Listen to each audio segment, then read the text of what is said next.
commencer. Bon alors Dominique va rapidement se présenter, puis Francis aussi, et on va commencer le débat. Alors on laisse la parole à Dominique.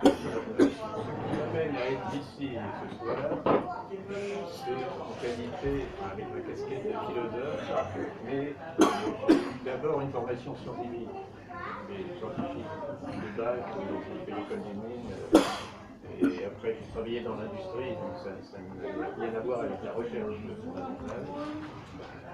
Mais les réflexions philosophiques m'ont toujours intéressé, et ce qui fait que nous sommes ici tous les deux, plus fort, s'il vous plaît. Plus fort. C'est le retour du mot cosmos dans le langage d'un astrophysicien. Et ça m'a vraiment intrigué parce que d'une certaine façon, c'est la discipline qui a suscité ce qu'on appelait le désenchantement du monde. L'expression désenchantement du monde, elle est due à Max Weber et elle caractérise un petit peu la différence entre le monde, je dirais, d'avant Galilée, le monde des civilisations traditionnelles, pas seulement la civilisation antique gréco-latine, si on veut, mais même les civilisations des peuples qu'on appelle, à tort ou à raison, primitifs, qui ne sont pas forcément des peuples plus anciens, qui sont contemporains. Et donc il y a une sorte de paradoxe dans le fait que dans l'idée de cosmos, on voit très bien en français, un cosmos, ça fait penser à cosmotique. Il y a une grille harmonique. Le cosmos, c'est l'univers, mais c'est pas n'importe quel univers, c'est un univers dans lequel il y a des proportions réglées entre les choses, dans lequel les nombres ont un sens, et c'est pourquoi Pythagore disait que tout est nombre, les nombres entiers. Et cette idée d'harmonie, à partir du moment où on a fait une physique où tout était matière de décimale, finalement, cette idée d'harmonie a disparu.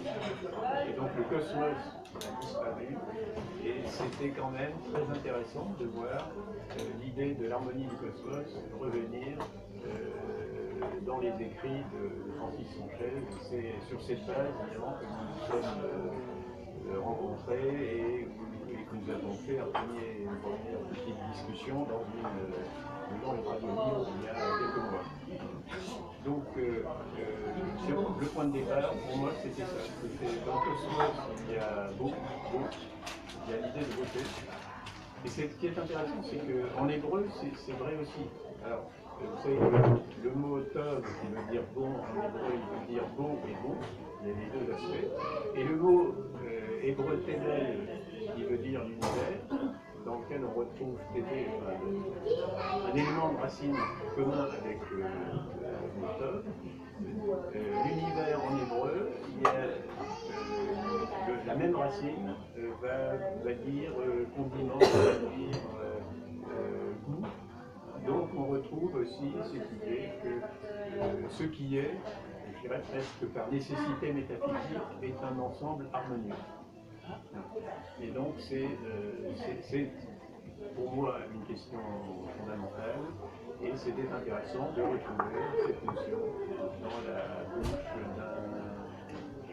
d'un astrophysicien qui va maintenant se présenter. Voilà, bon, moi je me présente, tout le monde me connaît un petit peu, ici il y a des nouvelles têtes. Alors, donc, moi au départ j'étais ingénieur opticien, j'ai travaillé sur les lasers, beaucoup les lasers, après les lasers, l'holographie, et à un moment donné avec les étudiants on a fait un hologramme d'1 mètre carré qui contenait 10 puissance 15 informations. J'ai dit à mes étudiants, la nature doit utiliser ce procédé-là. Et j'ai conçu le principe holographique, qui après est sorti dans les théories. Mais c'est moi le véritable initiateur du principe holographique. Et après, j'ai regardé l'ensemble de permis, que tout le monde ignore. Et après, j'ai obtenu une année sabbatique. J'ai obtenu une année sabbatique en 95. Non, 97. Je suis arrivé sur ma table en septembre 97. J'ai dit j'ai un peu de temps parce que j'ai une année sabbatique. Donc je vais reprendre tout à la base. Et 3 minutes après, j'ai un témoin ici vivant, j'avais sous les yeux la formule du rayon de l'univers.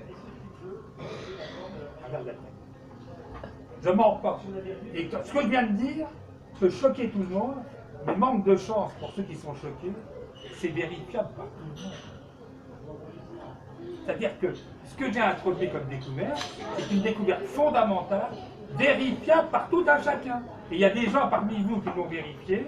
Je pense à Nadia, ici présente. Elle l'a vérifié avec un copain mathématicien. Ils ont vérifié le calcul. Ah oui, ça donne la bonne valeur. Ils ont vu que ça n'a pas d'intérêt. C'est ça qui est très grave.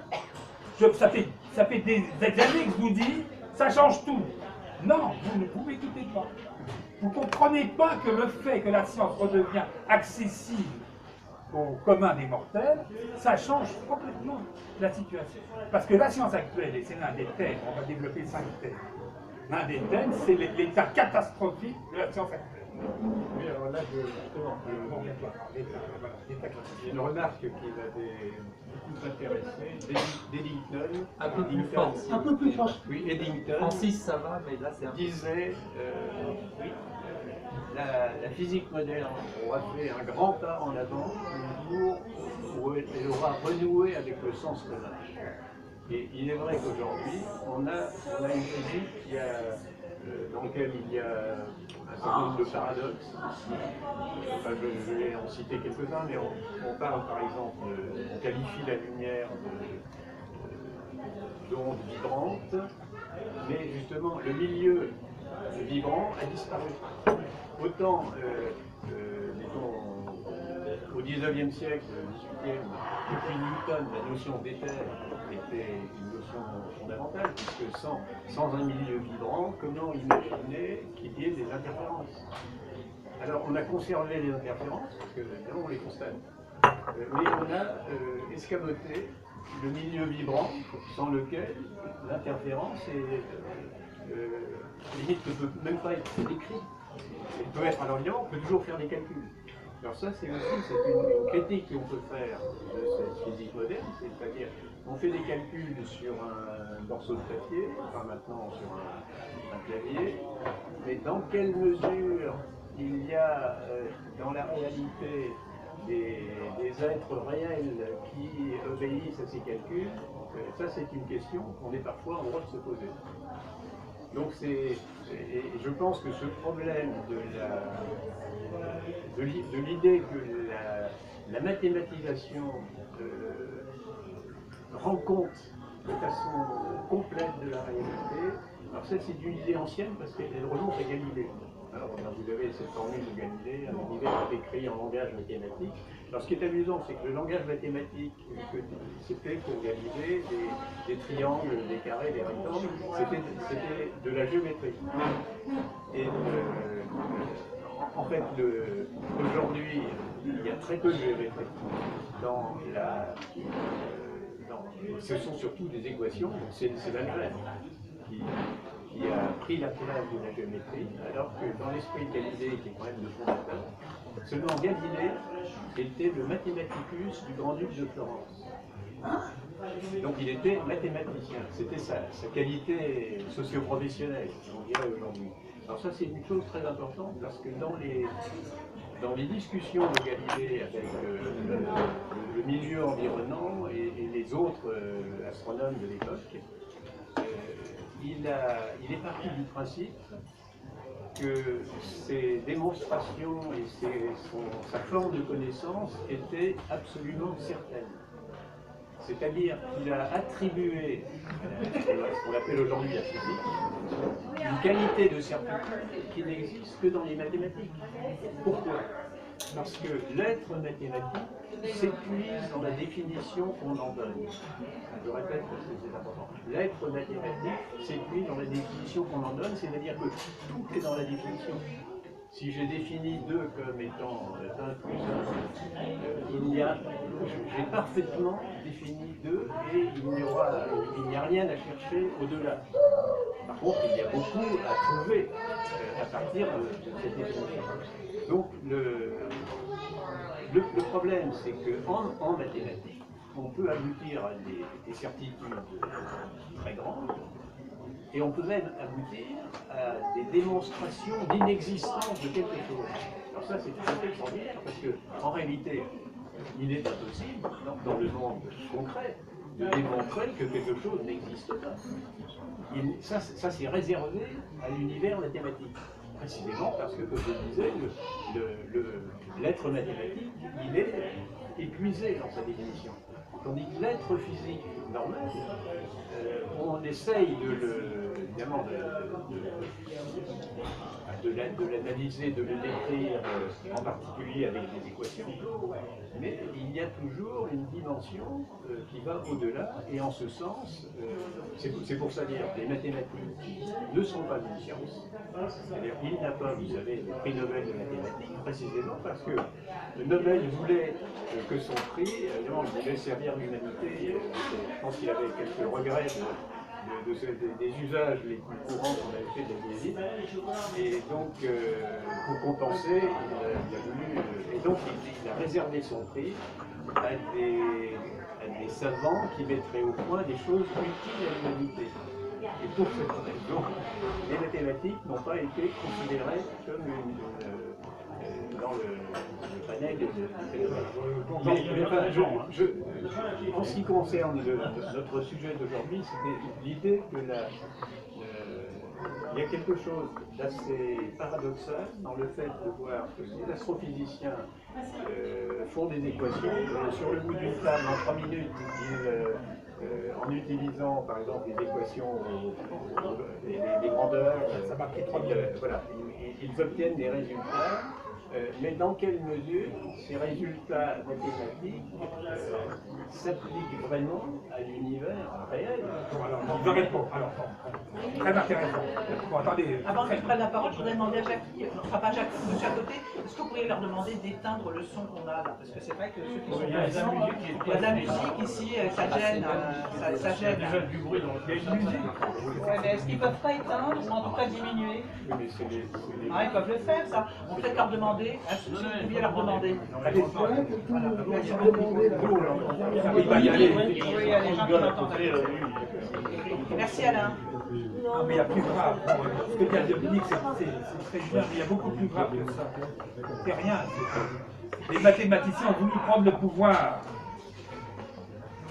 Il y a Hilbert en particulier, au début du siècle dernier, là, il a énoncé 23 problèmes en mathématiques.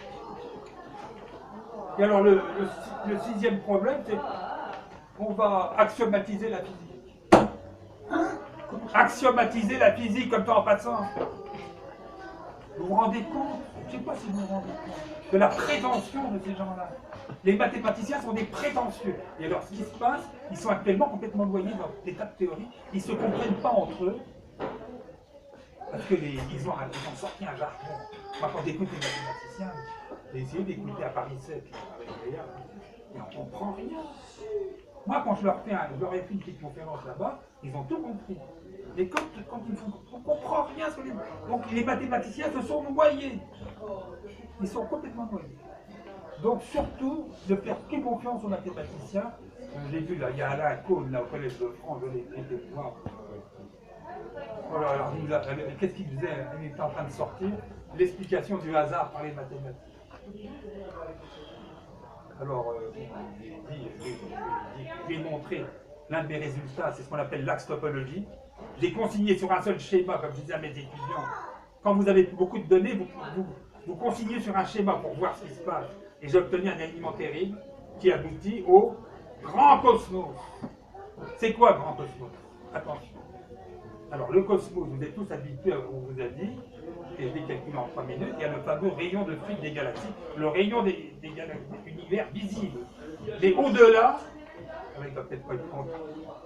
Au-delà, j'ai introduit le grand cosmos, qui est 10 puissance 60 fois plus étendu dans les 3 directions. C'est le plus grand pas dans l'histoire de l'humanité. On multiplie le volume de l'univers appréhendable par 10 puissance 180. C'est longtemps, c'est sérieux. Il y a plusieurs confirmations de ça, il y a en particulier le président Christian Bizarre qui a fait ça. On est en train de faire une lettre avec lui. Mais qu'est-ce qu'on fait quand on fait des calculs? On fait des raisonnements assez basiques, et on tombe sur ce rayon. Ce rayon-là, le rayon de l'univers, c'est une unité de longueur. Ce n'est pas une unité. C'est une unité de longueur au-delà de Terre. C'est un énorme grand cosmos. Et alors, maintenant, il y a la question, est-ce que c'est le fameux multivers dont on vous a rabattu les oreilles?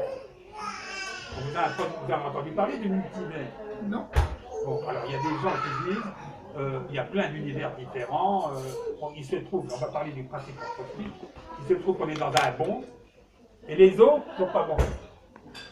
On est comme ça, par les raisonnements idiots. Voilà. L'idée, c'est que les constantes de l'univers, de notre univers, sont avec une très très grande précision, telle que la vie est possible. La vie est possible, et l'homme est possible, et la pensée est possible.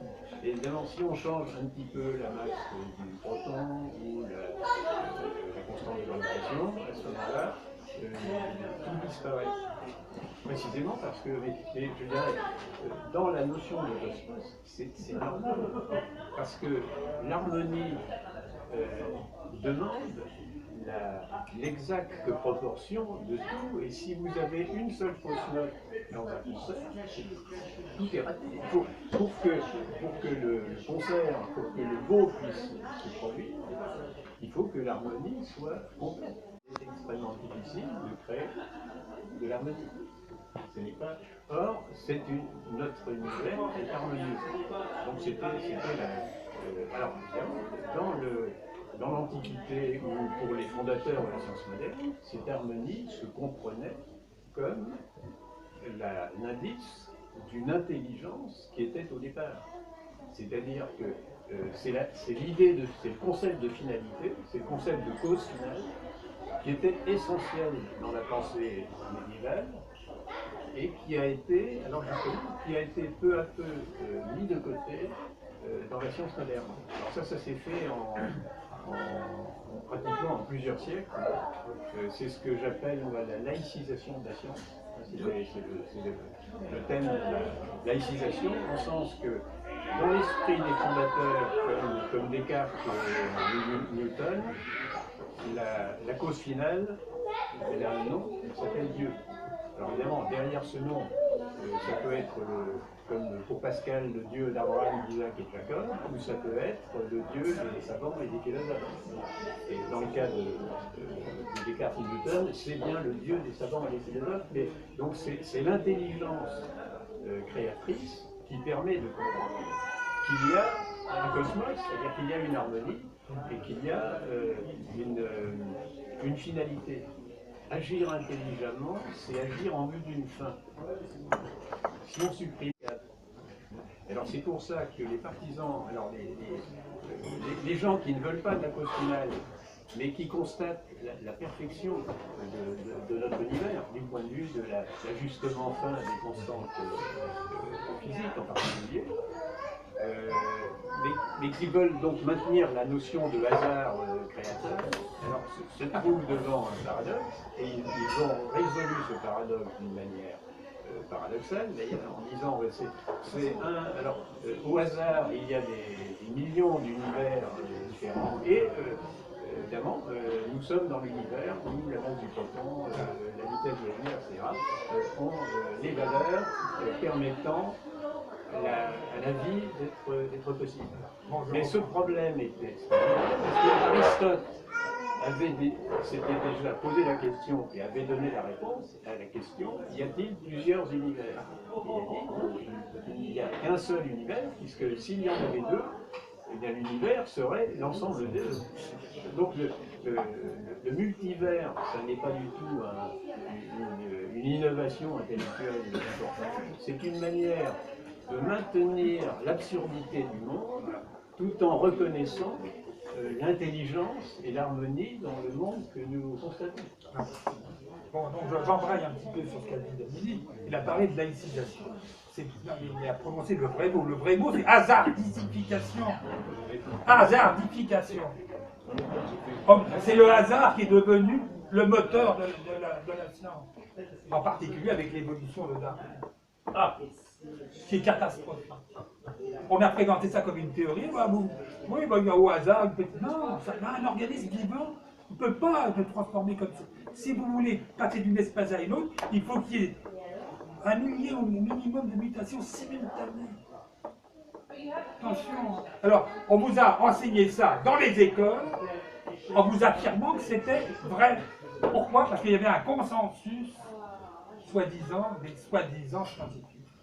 Et alors là, je peux vous dire que je n'ai pas vu beaucoup de scientifiques à l'université où j'étais. La plus grosse université d'Europe, j'étais là. Je n'ai pas vu beaucoup de scientifiques, peut-être 2 ou 3. Tous les autres, qu'est-ce qu'ils faisaient? Ils faisaient carrière. Il fallait absolument trouver tel résultat ou tel résultat. Hein. Il y avait des patrons, il y a des patrons dans les recherches. Il faut faire ci, il faut faire ça, il faut trouver ci, il faut trouver ça. Donc autrement dit, il n'y a plus de liberté dans les chercheurs. La recherche n'est pas libre. Si vous voulez publier, malheureux, il faut que vous appartenez à un labo. Alors ici, donc peut-être on donnera la parole tout à l'heure à Bismarck, qui est chef de labo, le pauvre. Non. Oui, mais je ne voulais pas que tu sois chef. Et maintenant, il est chef de labo. C'est fini. Alors le chef de labo, il passe son temps à chercher des contrats pour avoir des sous pour les thésards. Parce que c'est les thésards. Alors, qu'est-ce qu'on fait? Les recherches marchent comme ça. Vous avez un directeur de recherche, il met des thésards, fait ci, fait ça, fait ça. Et après, si le thésard a malheur de trouver quelque chose, il fixe sa découverte. C'est typé. Hein. Ah oui, oui, c'est le gold. Alors, si le thésard rigole, on lui dirait non, quand tu seras professeur, tu pourras pitcher. On est dans il y a une sociologie de la science, on va dire, c'est démentiel. Alors ça vient des thésards, c'est les postdocs. Oui, postdoc au thésard. Alors ça vient d'où? Ça vient des Américains. C'est les Américains qui ont voulu établir des gros groupes de recherche avec une bonne hiérarchie, machin, militarisée. Vous avez militarisé la recherche, bravo. Et vous avez imposé votre langage. Et ça, c'est bientôt fini. Pourquoi? Parce que l'intelligence artificielle arrive. Et quand l'intelligence artificielle sera au point, parce que là, c'est pour le fond, eh bien, on aura des traductions simultanées. Donc on pourra aller dans tous les pays d'Europe, déjà il y a 28 langages, donc on pourra aller dans tous les pays d'Europe, faire des conférences, traduction simultanée sur un petit smartphone, c'est tout. Et à ce moment-là, bon, les Américains finissent. On a acheté le Pentagone pour l'Internet, hein, quand même. Oui, mais non, ça vient du... Ah, oui, il la ramène. L'Internet, il y a le Oui, l'Internet, l'Internet vient justement des chercheurs du CERN. Bon, il faut vous renseigner, Bob. Alors, sur le consensus, ah oui, le consensus, c'était bien ça. je voudrais ajouter une chose amusante. J'ai acheté au mois de juin ou de juillet le manuel de sciences de première avec le nouveau programme. Parce que vous savez que maintenant, il n'y a plus d'options. Enfin, du moins, il y a des options, il n'y a plus lettres des sciences. Et donc, il y a un manuel de sciences qui couvre tout. Et j'ai acheté, c'était sur la liste des fournitures scolaires, le manuel accès. Et alors, il y a dans ce manuel, à plusieurs endroits, les rubriques Penser la science. Comment des élèves de première peuvent penser la science. Enfin, l'idée en soi est pas mauvaise. Et seulement, ce que j'ai remarqué, c'est qu'on n'essaye pas du tout de leur apprendre à penser. On essaye surtout de leur faire comprendre que si on veut connaître la vérité sur quelque chose, il y a un critère, et si on est en dehors de ce critère, on est dans la pseudo-science, et ce critère, c'est le consensus des experts. Or, Feynman, qui est quand même un gros scientifique, avait un très beau mot, il disait « La science, c'est la connaissance de l'incapacité des experts ». Donc, oui, parce que, évidemment, les experts connaissent, mais connaissent certaines choses, mais ils ne peuvent pas tout connaître. Hein. Mais ça rejoint d'ailleurs, et donc évidemment le vrai savant, c'est celui qui a conscience du fait que les experts peuvent être à côté de la plaque, peuvent se tromper et cherchent à aller au-delà. D'ailleurs, c'est une vieille idée. Hippocrate disait, et je pense que la formule est presque hier, savoir, c'est la science. Croire savoir, c'est l'ignorance. Et je pense que ça, c'est une formule qui mérite de... Je vais enfoncer, je vais plutôt défoncer le clou. Je vais défoncer le clou en vous disant que le réchauffement climatique anthropique, c'est un grand leurre. Les experts là, du fameux groupe, comment ça, le GIEC, c'est pas des vrais experts, et ils sont payés pour obtenir des résultats, et c'est un mélange politique, c'est politisé. Donc on vous ment complètement sur cette histoire de réchauffement climatique. Ça, il n'y a pas de doute. Hein. On a les preuves. Hein. Même C'est dommage que Christian Marshall ne soit pas là. Non, ben, on s'en fiche. C'est un polytechnicien. C'est un major de polytechnique. Il se croit toujours supérieur. Bon, c'est pour ça qu'il vient pas. Quand je parle, il ne vient pas. Il n'a pas intérêt. Parce que moi, je ramène à sa classe. C'est un mathématicien. Attention, non. Bon. Alors attention, tu as parlé des mathématiques. Il faut bien voir que dans la science, dans la science, dans la science, il y a 3 grands domaines. Il y a l'observation et les expériences. Il y a la théorie des calculs et L'intuition. voilà, l'intuition. Les concepts. Et ça, les concepts, personne n'en parle. Et quand j'ai introduit le concept de grand cosmos, hein, tout le monde me prend pour un rigolo. Non, c'est pas. Même ils n'y croyaient pas au début, l'histoire. Le grand cosmos, il est parmi nous. Autrement dit, on a des preuves. Et tout le monde peut vérifier par des calculs très simples. Donc, et en plus, alors bon, il y a des gens qui ne savent pas manipuler les constantes universelles. Ah oui, à ce sujet-là, en physique, il y a des constantes qui ne bougent pas.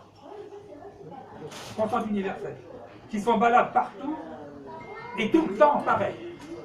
Ce qu'on appelle des constantes universelles. C'est la base de la physique. Le fondement de la physique est basé sur une constante universelle. Et quelle a été la première d'entre elles? Alors là, donc je donne la parole à Janine. Tu raconter comment Newton est arrivé à son G. Oui, le G. Ah ben non, dis-le, ça t'importe. Parce que Newton n'a pas voulu publier. Alors explique ça, parce que tu es en ton thèse, là, ta thèse. Ah oui, alors, Alors ça. Voilà, l'idée intéressante et qui nous ramène au cosmos. Voilà, Newton, vous savez, c'est un des génies de la science, hein, parce que toutes ces grandes découvertes, que ce soit en optique, les compositions de la lumière, en gravitation, avec la formule que l'on connaît, il les a faites pendant 2 ans à l'époque de la grande peste de Londres. Donc il venait d'avoir ses diplômes, on a fermé les universités et il est rentré chez lui. Et en 2 ans, pratiquement, il appelle ça, enfin c'est une année admirable, où il a tout trouvé, et puis après il s'est retrouvé en contact avec d'autres esprits. Et l'intuition fondamentale de Newton, ce qui nous amène à la constante de la gravitation, effectivement, c'est une intuition. Hein. D'ailleurs, bon, alors, l'histoire de la pomme, on ne sait pas exactement ce qu'il faut mettre derrière. Mais ce qui est intéressant, c'est qu'à l'époque, à la Royal Society, dont il faisait partie, les gens avaient déjà, par exemple, Huygens avait bien vu que la force était en 1 sur R2. Donc le 1 sur R2, c'est pas du tout une invention de Newton. Voilà. Mais l'invention de l'originalité de Newton, c'est que ça c'est grâce au calcul intégral. Donc dans les 2 années admirables, il avait aussi trouvé ce qu'on appelle la méthode des fluxions. Nous, nous appelons l'intégral, c'est lui la méthode des fluxions, donc des petits accroissements. Et à partir du moment où la force est considérée comme une accélération, évidemment pour calculer l'effet de la force, il faut se servir du calcul intégral. Donc le grand apport de Newton, c'était ça, c'était d'appliquer à la gravitation la méthode des fluxions qu'il avait découverte. Alors ça s'est fait. Alors un jour, dans une réunion de la Royal Society, dont tout le monde parle de la loi de la gravitation, et Huygens dit à Newton, mais vous qui êtes bon en mathématiques, vous devriez mettre ça en formule. Alors Newton a dit, mais je fais ça depuis longtemps. Alors ça c'est quand même intéressant, parce qu'aujourd'hui tout le monde est pressé de publier, même mon voisin, parce que c'est publish or perish. Bon. Mais c'était pas du tout comme ça que fonctionnait à l'époque. Ce qui s'est passé, c'est que Newton avait conscience, alors, il avait quand même conscience de sa valeur, il avait conscience d'avoir trouvé la loi du macrocosme. Mais tant qu'il n'aurait pas trouvé la loi du microcosme, il se refusait à publier. Et il se refusait tellement que c'est allé l'astronome, alors qu'il l'a un petit peu obligé à rédiger les Principia, qui a payé l'imprimeur, parce que ça ne l'intéressait pas du tout. Newton, ce qui l'intéressait, c'était de faire ses expériences d'alchimie. Et au printemps et en automne, il passait ses nuits et il passait aux journaux, etc. Et donc, dans la notion d'attraction, c'est une notion alchimique. Chimique. C'est l'affinité entre les corps. Et donc, seulement, il n'avait pas trouvé la loi de cette affinité chimique. Et donc, ne l'ayant pas encore trouvé, sous forme mathématique, il n'a jamais trouvé d'ailleurs, bien pour lui, publier ce qu'on appelle les Principia, ça n'avait pas, alors, motivé. Je précise ce que vient de dire, c'est effectivement pas. Quand on voyait la pomme tomber ou la lune tourner, ce qu'il faut comprendre, c'est que le jet, c'est le même. Les masses sont différentes. La masse de la pomme, la masse de la lune, la masse de la terre, tout ça, ce sont des masses variables. Mais il y a quelque chose qui reste. C'est G, c'est la constante universelle, l'invariance. Donc en physique, nous avons des phénomènes invariants. Ils ne bougent pas. Alors ça, c'est contraire à l'idée du Big Bang, déjà. Alors ça, il faudra expliquer pourquoi c'est pas fini. C'est pas fini. Et alors, qu'est-ce qui s'est passé? La physique s'étant développée, ils ont découvert par hasard, on est en train de démontrer avec Christian, qu'ils se sont bien plantés pendant 3 siècles.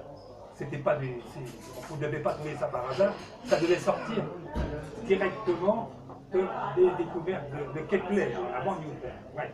Alors, il y a d'autres constantes universelles. Il y a h bar, la constante quantique, et il y a, vous allez dire, la vitesse lumière.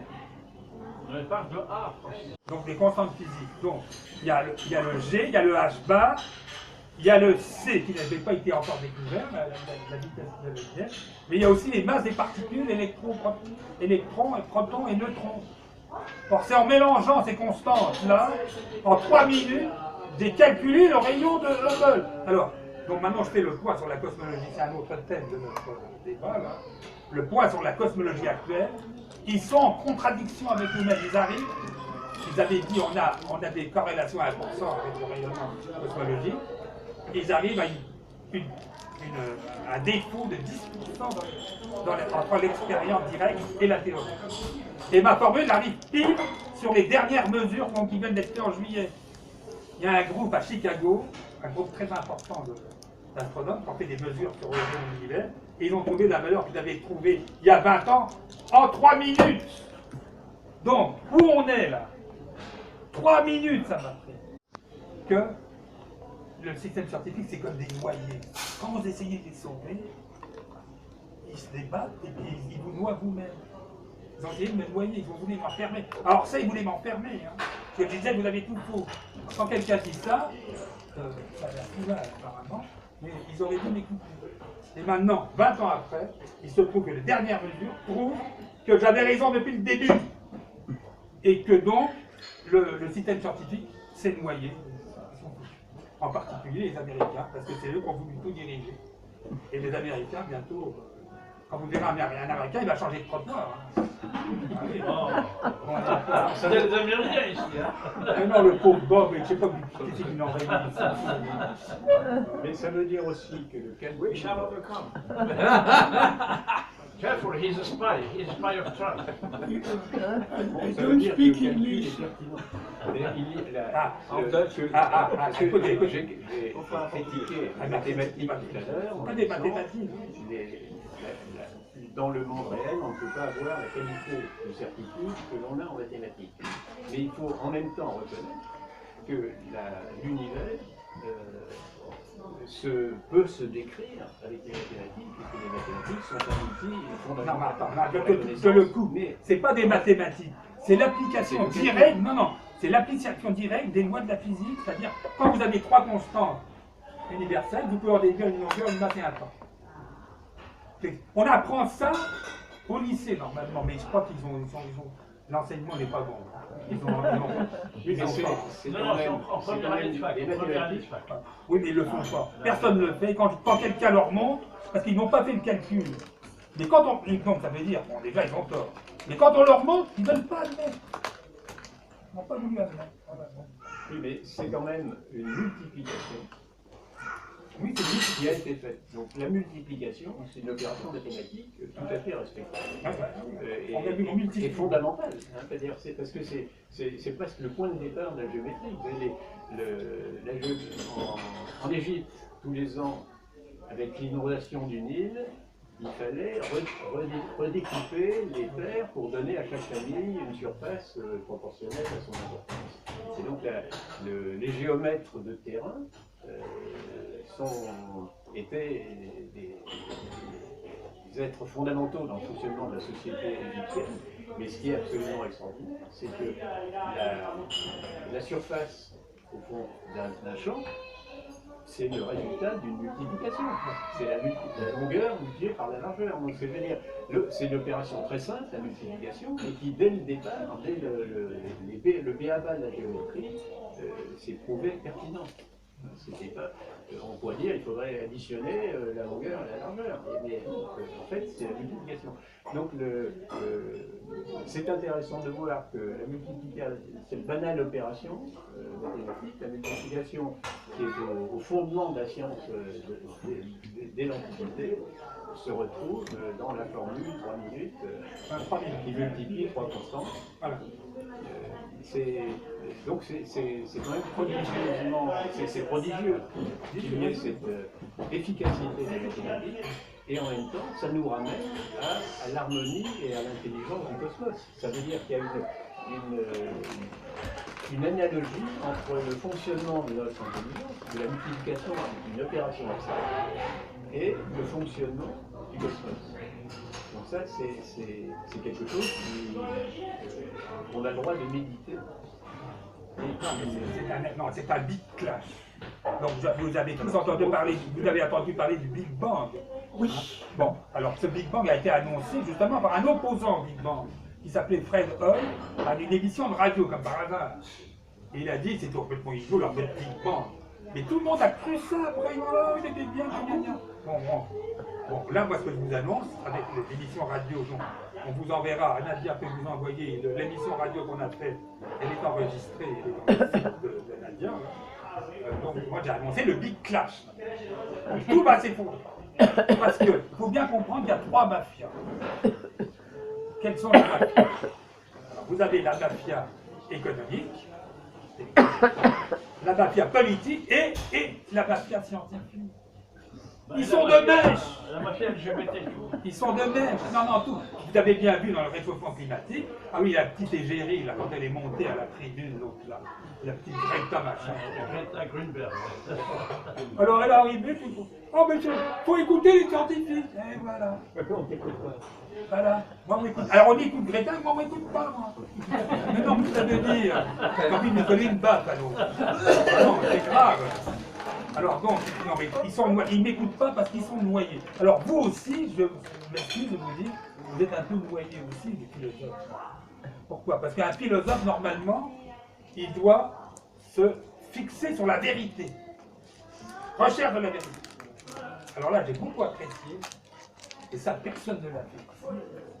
Quand Dominique nous a dit, ce qui est intéressant pour les gens, c'est les nombres entiers. Les nombres entiers. Oui, parce que l'harmonie résulte du nombre entier. C'est ce qu'avait déjà trouvé Pythagore quand il s'est amesuré. Il a mesuré la longueur des cordes vibrantes et il s'est rendu compte. Alors que, comme on dit, les gens avaient des instruments de musique à cordes et donc ils avaient. Alors, l'oreille humaine reconnaît les sons harmonieux, les sons qui vont ensemble. D'ailleurs, j'aime beaucoup cette formule de Mozart, c'est je cherche les notes qui s'aiment. C'est intéressant. Donc ça c'est une définition très pratique de l'harmonie. Mais la définition plus savante de l'harmonie, elle a été donnée par Pythagore. Comme les gens jouaient de la musique. Ils avaient évidemment l'oreille humaine fait que certains sons sont harmonieux les uns avec les autres. Et donc on le savait empiriquement, et il a mesuré la longueur des corps vibrants, et c'est là où il a trouvé qu'il y avait des rapports entiers. Et donc là, cette notion de nombre entier est absolument fondamentale, et d'autant plus qu'elle avait été escamotée. On l'a oublié pendant plusieurs siècles. Voilà. Non, bah, après plusieurs millénaires. Alors, donc, je vous donne un exemple de vérité absolue, cher philosophe. 2 plus 3 égale 100. C'est une beauté totale. Bah oui, parce que 2, 3 et 5, ce sont tous des nombres premiers. Donc ils sont divisibles que par eux-mêmes. Et ils se suivent dans la liste des nombres premiers. C'est la seule triplette qui se suit dans les nombres premiers. Personne ne fait attention à ça. Et alors, ça quand même, c'est un nombre impair. C'est gênant. Pourquoi c'est gênant? Point de vue architectural, c'est gênant d'avoir un nombre impair. Parce que des nombres de colonnes, c'est toujours un nombre pair. Ou alors, quand vous avez un bâtiment, il faut faire 2 fois 5. 2 fois 5, 10. 10 nombres formidables. Il faut signaler ces nombres de dimensions des théories des supercorps et c'est le nombre de colonnes géantes dans la salle hypostyle du temple d'Amon. Donc ceux qui n'ont pas été en Égypte, je leur recommande d'aller voir la chambre hypostyle où il y a des colonnes géantes et de constater qu'il y a 2 séries de 5 colonnes au centre. Et autour, il y a 134. Non, le total en tout, avec les colonnes latérales, ça fait 134 colonnes. Et 134, c'est quoi? C'est 7 plus 127. Or, 3 plus 7, c'est 10. Et 3, 7 et 127 sont des nombres de Mersenne, des nombres aux propriétés mathématiques considérables. Et 3 plus 7 égale 10, c'est-à-dire 10, je vous donne une autre vérité absolue, 10 égale 3 plus 7.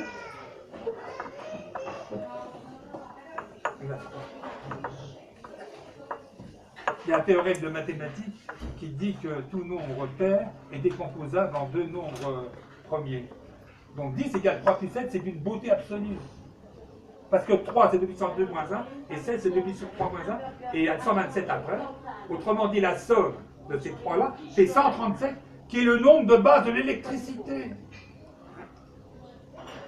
Donc autrement dit, les Égyptiens, alors oui, après il y a le terme suivant, c'est 2 puissance 127, devinez qu'est-ce que c'est? Le rayon, encore le rayon de l'univers qu'ils avaient deviné à l'époque. Enfin, rapporté au rayon de l'électron. Oui, rapporté comme unité. Rapporté à la longueur d'onde de l'électron, il a raison de préciser. Mais la longueur d'onde de l'électron, c'est une unité fondamentale dans le modèle de bord de l'atome. Il faut le dire. Bon, donc, autrement dit, les Égyptiens, je suis désolé de vous le dire, ils en savaient plus que nos cosmologues actuels. C'est extrêmement grave. J'accuse tous les scientifiques actuels d'être moins compétents que les Égyptiens antiques. C'est-à-dire que les Égyptiens avaient le sens des nombres, donc ils recherchaient les nombres particuliers, ils recherchaient les nombres premiers, ils recherchaient des séries originales. On est en train de retrouver cette approche, et qui n'a jamais été complètement perdue, parce qu'il y a eu constamment des gens s'intéressant à la valeur des nombres entiers, à la valeur symbolique des nombres. Et ça s'est perdu dans la science, ça ne s'est pas perdu de manière générale. Oui, alors ça s'est tellement perdu dans la science, figurez-vous que quand Planck a vu qu'il y avait de méthodes des nombres entiers, il était dans les réactions, les transformations entre lumière et matière, Planck il était sidéré. Au lieu de se dire, tiens oui, on retrouve le... Non, il a dit, pas possible, pas d'autre solution. 10 ans après, ça fait 10 ans. Donc le père de la mécanique quantique, la mécanique quantique est basée sur les nombres entiers. La théorie quantique. La théorie quantique, si tu veux. Bon. Donc là, alors là, c'est très grave ce que je dis. Même Planck, et même vous êtes dans l'état de Planck, vous êtes toujours obnubilé par des continuums, comme ça, avec des tas de décimales. Comme il avait dit, il avait raison. C'est les décimales qui tuent. Donc il faut revenir. Alors donc, je reprends les cosmos il avait raison, il y a le concept de beauté, mais il y a aussi le concept de simplicité. En 3 minutes, vous pouvez vous-même, ce soir, vous pouvez rentrer dans ton île, là, et vous pouvez calculer, je vous donne le moyen de calculer la dimension de l'univers. Mais tout en précisant qu'il y a derrière un grand cosmos qui gouverne tout et qui remplace le multivers. Une énorme entité. Et puis, est-ce qu'il n'y a pas aussi derrière le concept d'immensité, de grand nombre? Ah oui, alors les grands nombres, ah oui, ben les grands, alors justement, on va aborder un autre, alors on va aborder un autre domaine de notre chapitre qu'on voulait faire, c'est qu'ils ils ont quand même remarqué des relations entre des grands nombres, entre cosmologie et microphysique. C'est Dirac. Oui, c'est Dirac qui a fait l'erreur, la grande connerie de Dirac. C'est Dirac. Oui, mais ils ont associé ça à l'âge de l'univers, Dirac, et du coup il a fait varier, il a fait le crime de l'aise, ce qu'il ne fallait pas faire. Il a fait varier une constante. Et tout le monde admirait pour Dirac. Alors qu'Eddington, lui, avait été beaucoup mieux. Il a dit non, il n'y a pas de Big Bang, c'est continué. Il a donné la formule, il a trouvé par un autre moyen, lui, il avait fait du physique statistique. Il a trouvé la bonne formule. C'est grave. Alors, le premier qui dit la vérité, paf, ils l'ont exécuté, ils ont dit Eddington est devenu fou. Et ils ont suivi Dirac. Non, mais Tant de Dirac. à l'époque d'Eddington, on ne parlait pas de Big Bang. Oui, mais si, justement. On parlait de l'atome positif. Mais il y avait le maire. Mais si, en 27, il y avait le maire. Arrête de te raconter. Bon, bref. Alors, donc, autrement Ce qui dit. est très intéressant dans cette histoire de fond de rayonnement cosmique, Ah, ouais. c'est que ça montre bien qu'il y a un effet et une interprétation des faits, et que ça n'est pas parce qu'une théorie interprète l'effet qu'elle est vraie. Et ça, je veux dire, ça c'est une idée que Maurice Allais, dans la chance de suivre les cours d'économie, dans le domaine, c'était un physicien. Il a eu d'ailleurs un prix de la Gravity Society américaine pour ses expériences de méditation. Et vraiment, lui, il n'aimait pas la théorie de la relativité, mais il insistait bien pour dire que ce n'est pas parce qu'on peut interpréter une grandeur physique par une théorie que cette théorie est vraie. Pour que ça soit certain qu'elle soit vraie, il faudrait en plus pouvoir démontrer qu'elle est la seule à pouvoir.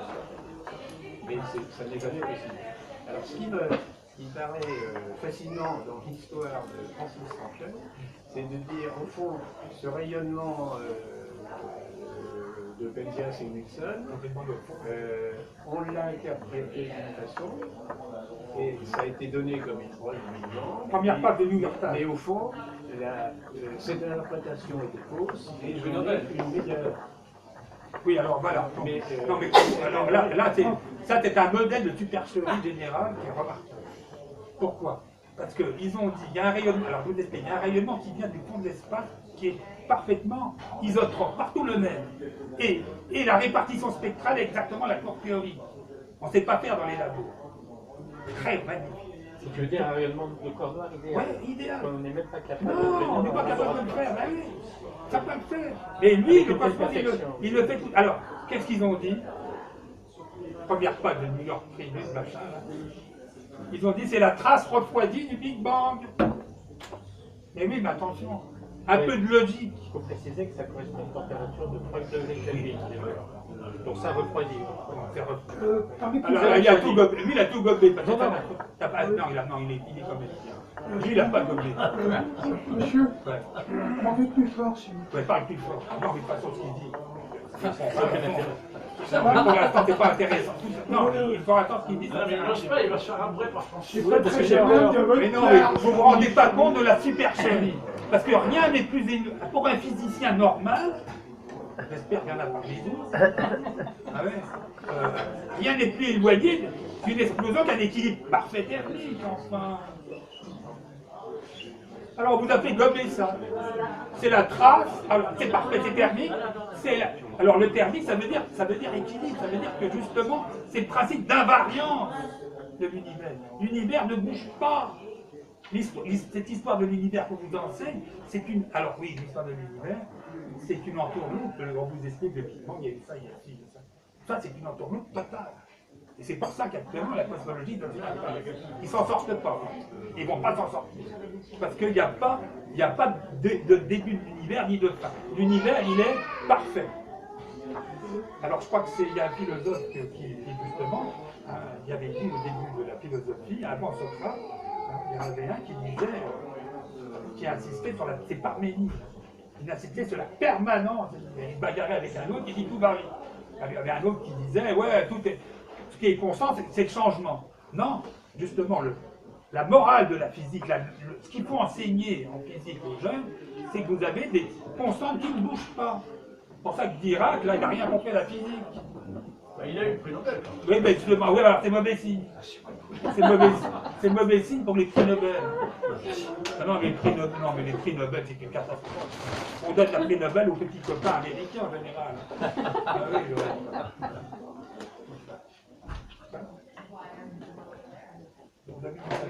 Alors le principe anthropique, Il y a combien de thèmes là? il y a 5 thèmes, à peu près 5 thèmes, on a fini. On a fini. On va passer au débat. D'accord. Alors le principe anthropique, c'est ça? Oui, on termine par le principe anthropique. Alors le principe anthropique a beaucoup... Ce qui s'est passé, c'est que les scientifiques soi-disant, les soi-disant scientifiques, ont réalisé que le peuple n'accrochait plus à leur... Ils ont vu, il y a une désaffectation, plus personne veut faire ingénieur, mais maintenant tout le monde veut faire de la finance. Ben oui. Alors, et ils nous ont sorti le principe anthropique. Alors, principe anthropique, ça part d'une bonne idée. Ça revient à dire qu'il ne faut pas négliger l'humain dans les sciences, dans la biologie. C'est vrai que la biologie est fortement... Alors, la biologie est écartée des physiques, ils n'y arrivent pas à comprendre la biologie. Ça aussi, c'est une critique. Bon, bref. Alors, donc, qu'est-ce qu'ils ont? Alors, il y a certains soi-disant physiciens qu'on dit, ouais, alors, donc, il y a des corrélations entre les grands nombres. Au lieu de faire l'analyse dimensionnelle que j'ai fait en 3 minutes, non. Qu'est-ce qu'ils ont fait? Parce qu'il fallait enlever la vitesse lumière. Enlever la vitesse lumière tout de suite. Trop lent. Hein. Alors, qu'est-ce qu'ils ont fait? Ils ont imaginé un scénario, comme quoi, pour qu'il y ait des humains, il faut qu'il y ait du... Ils ont osé, donc ils ont utilisé le principe anthropique, qui est une loi, puisque ça connecte avec la biologie. Ils l'ont utilisé de manière détournée pour justement oublier ce problème des corrélations entre les constantes, c'est-à-dire ma solution à moi. On a essayé de m'écarter. Alors quand on évoque la biologie, justement, là il y a un point très important qui concerne c'est que, comme disait Nietzsche, pour expliquer quelque chose, c'est l'élément le plus subtil de ce quelque chose qu'il faut pouvoir expliquer, c'est pas l'élément le plus basique. Or, dans l'univers que nous connaissons, c'est pas les particules qui se promènent qui sont le plus subtil. Ce qui est le plus subtil, c'est la pensée, c'est le langage. Donc et il y a une chose tout à fait étrange et vraiment intéressante, c'est que, alors, dans le domaine du vivant, la physiologie, c'est l'étude du fonctionnement de la cellule. Et quand on regarde les concepts dont on a besoin aujourd'hui en biologie, en physiologie plutôt, on s'aperçoit que ce sont les concepts tirés de la linguistique. Alors, la linguistique, c'est forcément la science la plus immatérielle, dont l'objet est le plus immatériel qu'on puisse imaginer. Parce que le langage, qui est le propre de l'homme, est absolument immatériel. Il se produit, il se transmet par des ondes matérielles, mais en soi, c'est la traduction de la pensée qui est quelque chose d'immatériel. Alors, le problème suivant, il se trouve que pour expliquer le fonctionnement de la cellule, qui est le fonctionnement propre de l'être vivant, on parle du code, du codage, on parle de lecture du ribosome, on parle de transposition. Donc, on utilise le langage, les concepts tirés de la linguistique, donc la science la plus immatérielle, pour expliquer la physiologie. Alors ça, pour moi, c'est une preuve du cosmos. C'est une preuve de l'harmonie qui existe entre toutes les dimensions de l'univers. Et donc, il ne faudrait pas réduire, comme le font les astrophysiciens, l'univers des astrophysiciens, qui est au fond peut-être le niveau le plus rudimentaire. Donc, on va terminer là-dessus.